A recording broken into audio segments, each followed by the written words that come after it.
بسم اللہ الرحمن الرحیم۔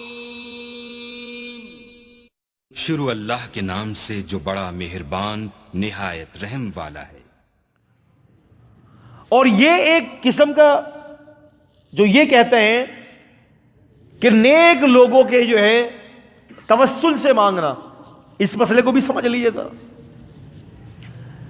یہ جو بزرگان اولیاء جو گزر چکے ہیں، دنیا سے چلے گئے ہیں، ان کے توسل سے مانگنا، تو یہ مانگنا شرک اور بدعت ہے۔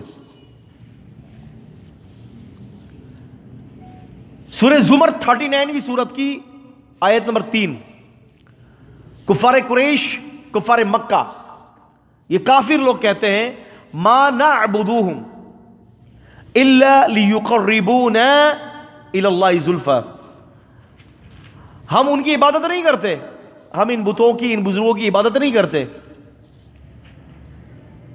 الا لیقربونا الی اللہ زلفی، مگر اس لیے کرتے ہیں کہ یہ ہمیں اللہ سے قریب کر دیتے ہیں۔ تو پتہ چلتا ہے کہ اللہ تعالی سے قربت کو جوڑنا کسی بشر کو شامل کر کے، یہ مسلمانوں کا عقیدہ نہیں ہے۔ ہم ان کی عبادت نہیں کرتے، ما نعبدو، ما لفظ نفی ہے یہاں پر، ہم عبادت نہیں کرتے ان کی، الا سوائے اس کے لیقربونا الی اللہ زلفی، یہ ہمیں اللہ سے قریب کرتے ہیں۔ حالانکہ ایمان والوں کا یہ عقیدہ نہیں ہے۔ ایمان والوں کا عقیدہ کیا ہے؟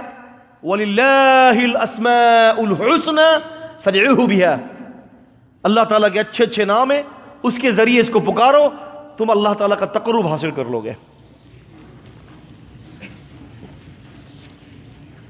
تو یہ تو ان کا عقیدہ تھا۔